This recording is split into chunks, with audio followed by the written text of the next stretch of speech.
who are we spotlighting? Which amazing, fabulous women. Women are just so remarkable. And when I see certain women that I know that were in school with me transform into the amazing women and still going into becoming even more, it just lights me up so much. Alhamdulillah. We're going to be chatting with Sister Shahista Thokan, who has always had an immense passion for people and their holistic well-being. She is the founder of Silver Lining Workshop Facilitation and is a transformation activist. Now, after having graduated with a business degree and working in a corporate environment, Shahista's true calling was always in educating, where she felt she could assist in positively impacting young minds.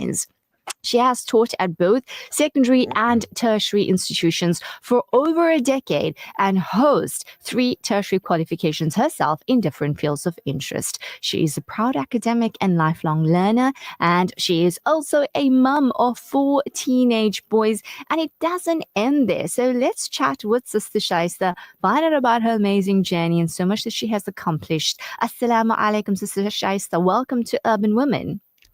Wa alaikum salam wa rahmatullahi wa barakatuh. Jazakallah so much for having me. Barakallah, it's an absolute pleasure. Now, it takes me back when I see you, when I think of you, when I hear your name to MMS. Alhamdulillah. Yes, I think I was a year ahead or so. Absolutely. You know, I distinctly recall I was in matric that year and there was a teacher that was absent. And next thing we see, Shahista coming in and she's teaching us the lesson. And boy, my thoughts at that moment was, she just completed matric. Wow, she's so good. So hearing, listening to your bio, seeing how you have transformed, and I know that it hasn't ended there because you are still continuing with your studying. You're still a student again. You're on your way in your final lap, alhamdulillah, to completing your MBA, having written 2 books. Tell us. It's so wonderful to catch with you. Tell us what inspired you to pursue the path that you're in today. And also, was there perhaps a defining moment in your journey that maybe changed your perspective or your direction? So I think a lot has to do with the journey of life itself and how things just presented itself during as I went through after school. There was a need, as you said, for a position at the school, which was a temporary position. And I felt able enough to fill the shoes of that particular educator for that time being. And then again, when the need presented itself, at the age of 20, I married. Continued with my studies of BCom, and then quickly realized that I was going to be a mum at 23. Again, a need arose for me to be present for my children. So with every stage of our lives and every stage of our journeys, I think the dictation is there for what cap and what hat a woman has to fill in that particular role and in that moment of her life. And I think that's where I discovered that I could be resilient or I could resist it. And every time I embraced the resilience of taking on this new role, I realized how much more knowledge I needed to gain for the second and third and fourth role, to where I am currently, a lifelong learner, just trying to figure things out still. My children are now, my eldest is going to be 20. So at an age of independence where, again, I'm rediscovering myself in an empty space and not really mothering, where my youngest is now 13, turning 14. So again, as a woman, I think we have to, fulfill the desires of our inner, passions, but also recreate our role for our own fulfillment. And I think that purpose is a daily thing. I think it changes with each hat that we wear. And Razia, you'll see as well as you go through life. I think we just have to embrace that moment that we're in. Absolutely. And, you put it so beautifully articulated, and exactly where we are meant to be, we will be. And I found that very same experience in my journey. And you're absolutely right.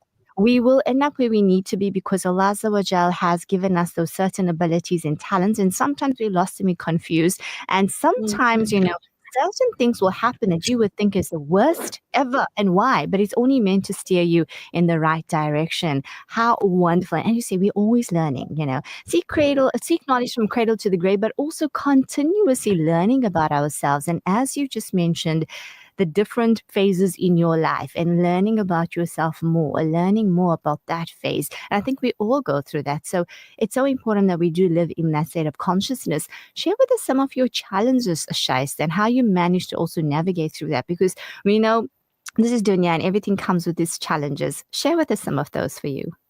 So there have been many, and a lot of learning, a lot of mistakes, a lot of failures, and I think that has really equipped me to be stronger, to be, more perseverant in the sense of trying to achieve, trying to exist, trying to stay relevant, especially where you leave professions, you come back years later, where your education may have become redundant. So that was one of the initial challenges of being a stay-at-home mother in my 20s. I had my last child at 29, and then coming back into the corporate environment, post that. And that sabbatical makes you very insecure. So almost like an imposter syndrome that has taken over now, going back into the working world, try to reinvent a career. And then when you go on spaces like LinkedIn and you realize, oh my God, I'm such an underachiever, I think that's really humbling. And that puts everything into perspective to say, everyone's path is so different. Everyone's journeys is so different. You need to just compare yourself to the person that you were a few years ago and see your progress and measure it by that. And a challenge has then been, trying to balance a busy home life, trying to stay, abreast with the work life, and then juggling this thing called social media, because I was very late to join the social media bandwagon. My mom was actually on social media before me, believe it or not. So in 2019, when I joined social media, it catapulted my business, which is known as Silver Lining. It's a workshop facilitation, to a different level. And then again, being relevant, staying on this platform, showing and showcasing your work. It's not for the faint-hearted, let me tell you. And I'm no content creator because I'm so lazy to actually, do regular posting. But this is where technology has grown and taken off. And I think that's a very big challenge. So what I try to do is I try to embrace a little every time. One of my major life challenges, I think a turning point, you could say, was in 2016 when my brother had passed away, and I had resigned from the professional career that I was in, because I found that I was living a very selfish existence. And he was only 19, and I think he, it inspired me to really introspect, to reflect on the type of life that I've created. And he was 4 years old at my wedding, which shows that it's almost like a loss of a child and not a sibling.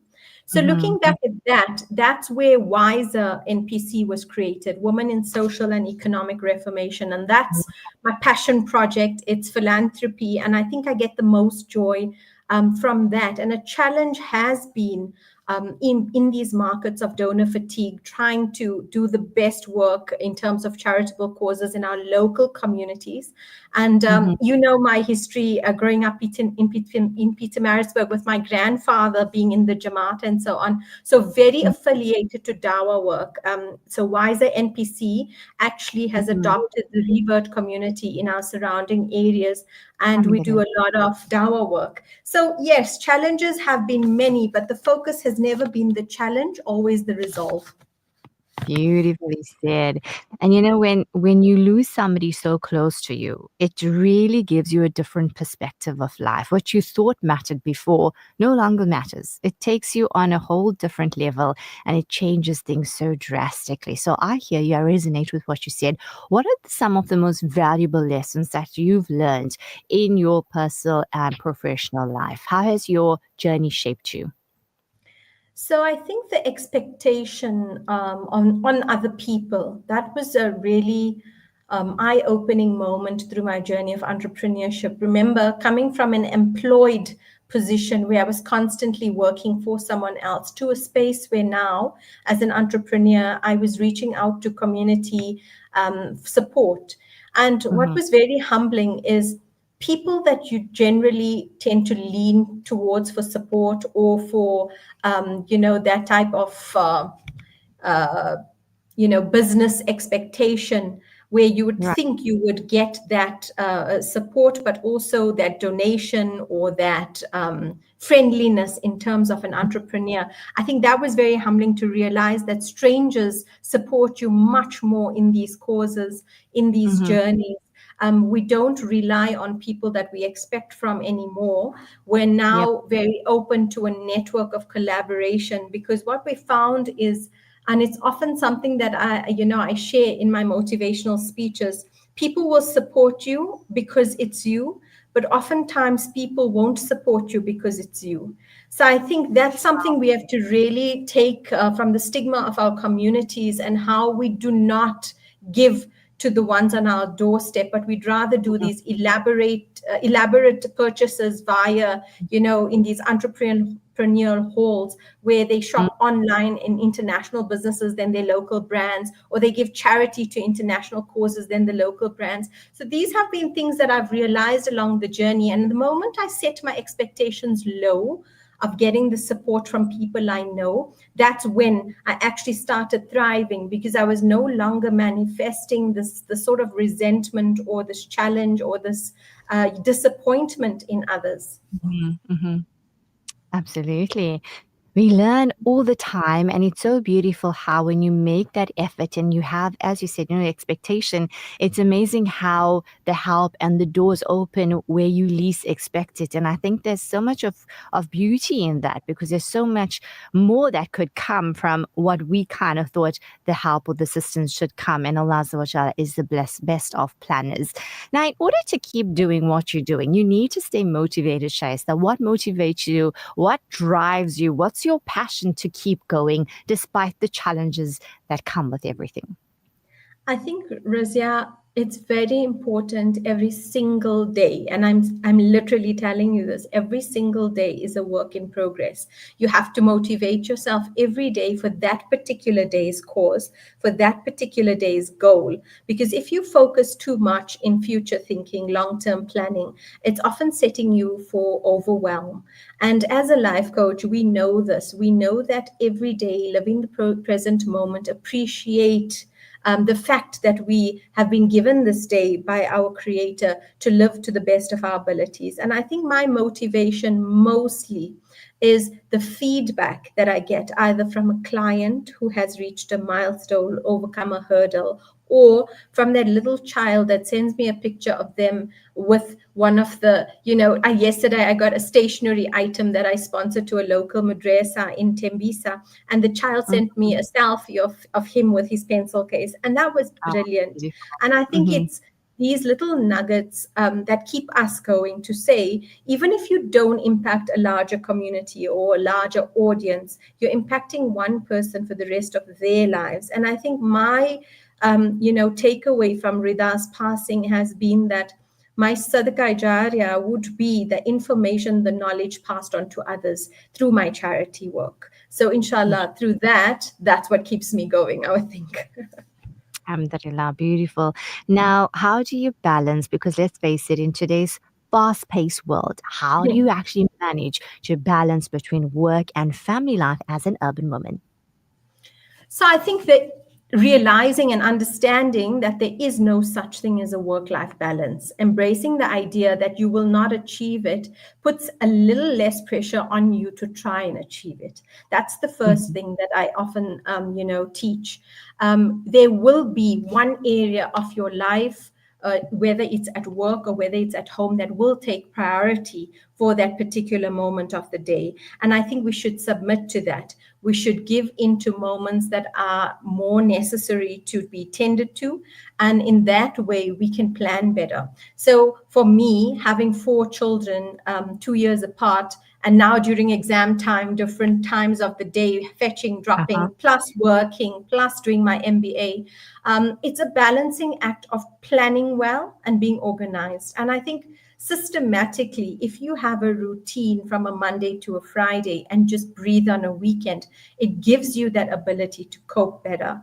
One thing for females, I know that once my food and my kitchen is sorted, my day just runs better. I always tell my friends by 9 a.m., I'm done with 2 meals that I've cooked for the day, and I can kay it and I can, run clue up. So it's really good to have things in order. I think not to get overwhelmed by the petty stuff. I'm not a person that sweats the small stuff. So I often don't judge myself very harshly. I don't feel guilty if my child waits 10 minutes longer at the school gate. I'm not that person. I'm very chilled. So I think having the mindset of nothing is as serious as you're making it if it is not the end of the world. So I think that's how I probably run my day to day. And my children have learned to adopt my parenting style. And I think that's very important. Having the support structure at home, having a husband who really